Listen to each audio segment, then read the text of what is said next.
Let's take a look at the next horoscope. The next horoscope is the horoscope of John Kennedy.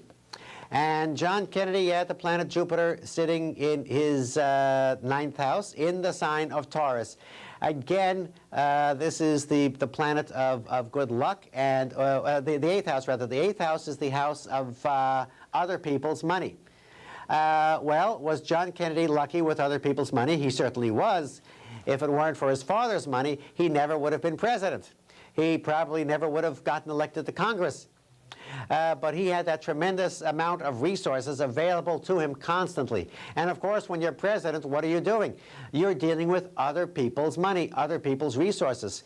Again, that Jupiter in the eighth house did make him famous after death. That's also the house of sex, and Jupiter is the planet of expansion. We all know about John Kennedy's sexual adventures, and we're learning more every day, and we'll probably continue to learn more for the next several decades.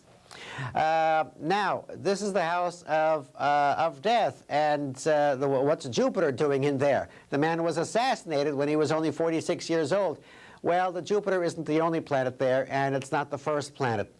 There are a lot of other things in Kennedy's chart. First, Saturn, the planet of duty and difficulties, sitting at the top. He didn't want to be a politician, but his oldest brother was killed in World War II, and the father was insistent that one of his sons was going to be president of the United States, and John was next in line. Neptune was also up there, the planet of fate. Duty and fate. He was just drawn there.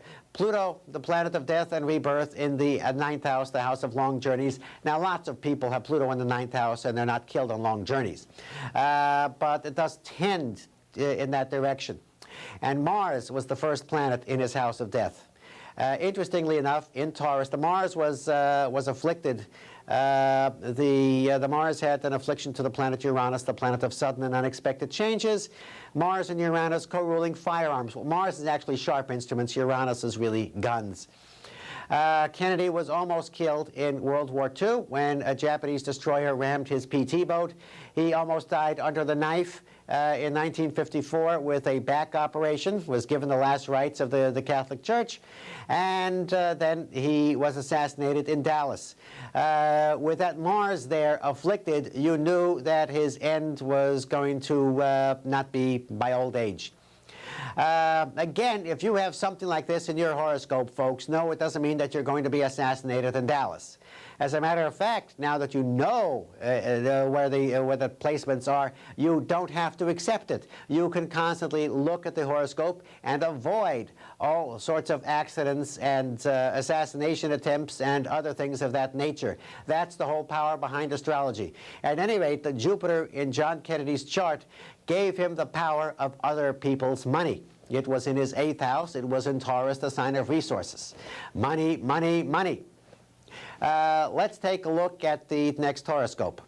The next horoscope is the horoscope of Oprah Winfrey. I've had her chart on many occasions, as you can see, with all of the markings on it from past shows. Oprah Winfrey was born with Sagittarius rising, same as that very rich man, and Jupiter, the ruler, sat in her house of work. So here is somebody who's going to be totally identified with her work. She's going to be a workaholic. The ruler of her chart is in the house of work. And what sign is Jupiter in? Jupiter is in the sign of Gemini. Gemini is the sign of communications. This is perfect. See, that's what she does. Well, how come she's not a telemarketer or something of that nature? How come she has this tremendous TV show? Well, again, you have to look at the shape of the chart. The planets cover 2/3 of the circle, and 1/3 is empty. When you have a chart like this, well, it's the technical term for it is a locomotive chart. You put your finger in the empty space, you go counterclockwise, and you see you see here the first planet you come to is the most important planet in the chart, and that's Jupiter, the planet of good luck. So that's what leads the whole chart off. Her whole life is that work, work, work, talk, talk, talk.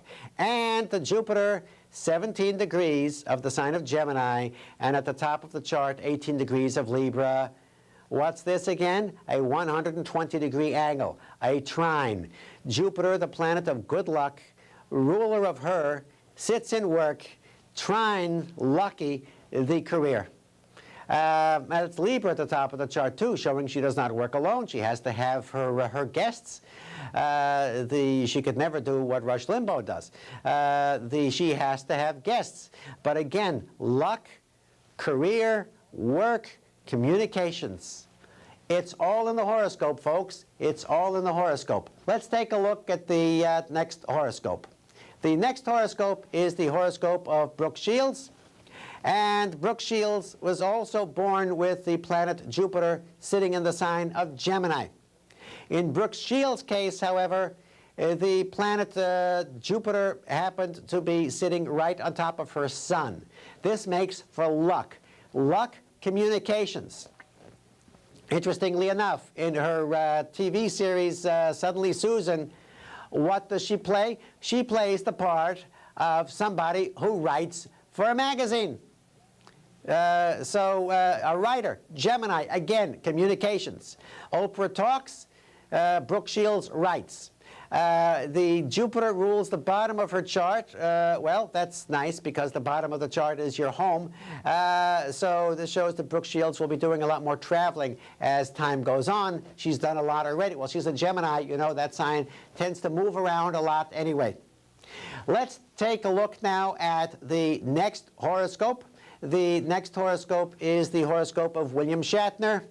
And in William Shatner's case, Jupiter is sitting in the 5th house again. That's the house that rules romance, creativity, the self-expression, and Jupiter is in the sign of Cancer. Cancer is more of a homey sign, but wait, where's the sign of Sagittarius? Right at the top. This man, as the ruler of his career, sitting in the house of creativity. And, of course, he's an actor. It's perfect. Jupiter, the planet of expansion. And, again, the sign of Cancer. Cancer rules things that, well, it rules the home.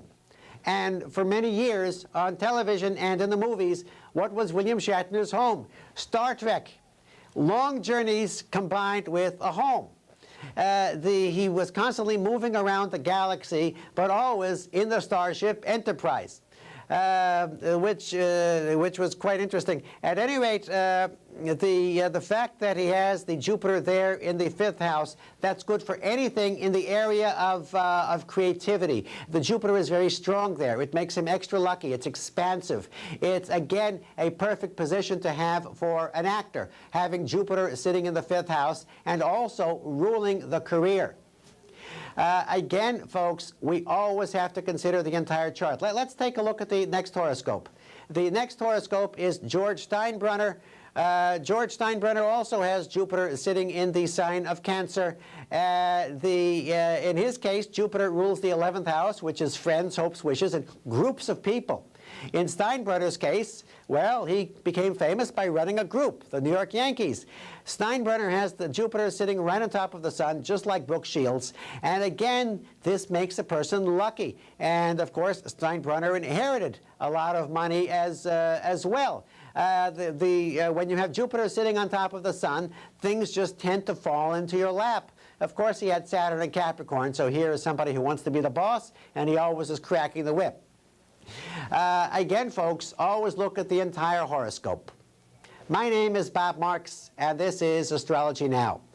The next horoscope is Liz Taylor, and there is the planet Jupiter sitting in the sign of Leo. In house number 11, again, friends, hopes, and wishes. All right, you could be lucky through friends. Leo is the sign of show business. In Liz Taylor's case, the Jupiter was not in direct aspect with the top of the chart.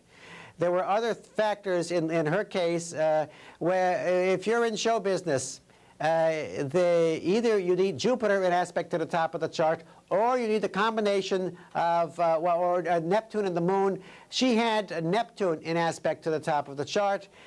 She also had the Sun in aspect to the top of the chart.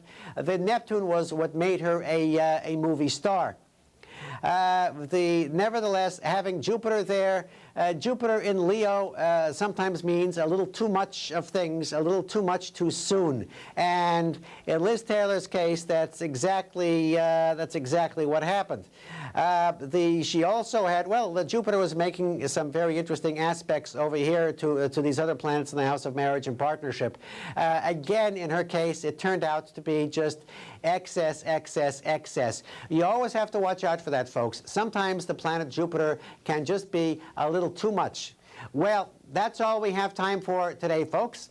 Until next time, this is Bob Marks for Astrology Now saying, may the stars be with you.